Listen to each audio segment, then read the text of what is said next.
करहो नहीं कहियो शिवज के याद गे खोजले आना पड़गा करहो नहीं कहियो शिवज के याद गे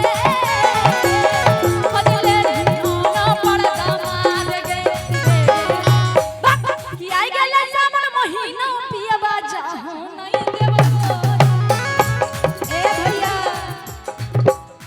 कि चाचा चाची सभे सजबे लागलै कबर गे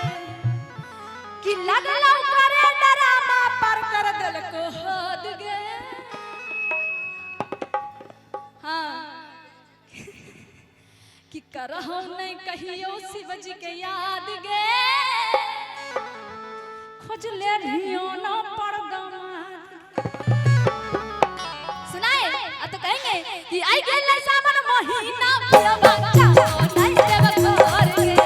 चाचा चाची सभे सजबे लागलै कबर अरे आई गेला सावन महीना पियबा जाहू नहीं देव घर गे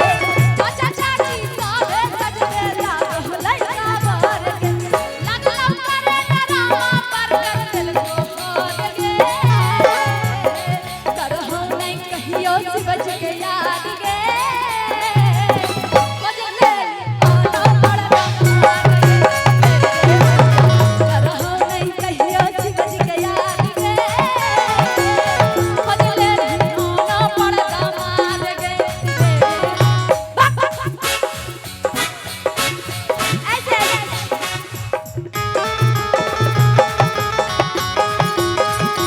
पट्टू का भोर पट्टू का भोर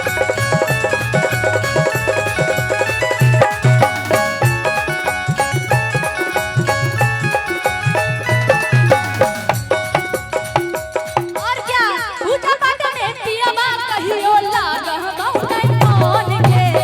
आर गलिया एक गाना से नचते हो घरम गे पूजा पाठ में पियबा कहियो लागहु नहीं मन गे आर गलिया एक गाना से नचते हो घरम उतार रहल चाहो हो हमरा से आजाद गे कि करहु नहीं कहियो शिवजी के याद गे एने तोरा मजा लग रहलो यार इतना टेंशन ही अलगे मजा में हां ई अलगे मगन में तोर बियाह में होलो कि हमर सब के कष्ट नहीं बुझेगा इधर आ ये तो डरे भाग रहा है इधर हाँ क्या नाम है क्या नाम है डर का है जोर से बोलो मौसी मारेगी उसको और जोर से और जोर से ये लास्ट में हंस दिए हमसे डरने लग रहा है हमसे डरने लग रहा है चुड़ैल लग रही है चुड़ैल लग रहे हैं अच्छा लग भी रहे हैं तो मैनेज कर ले अच्छा डरने ना लग रहा डर लग रहा है और डरिए का रहना पत्नी सबसे डर के रहता है लड़का से बताओ वो अंदर अंदर कितना डर रहा है उसका स्माइल बता रहा है आ कहेंगे कि उता भंगिए के निशा में होई गेलो बर्बाद गे कि करहु नहीं कहियो शिवजी के याद गे खोजले आना पड़गा मार गे भैया करहु नहीं कहियो शिवजी के याद गे खोजले आना पड़गा मार गे क्या बात है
कभी आजाद नहीं रहते क्या कि उतर रहे खोजा हो आजाद गे कहियो नहीं करो शिव जी के याद गे खोज ले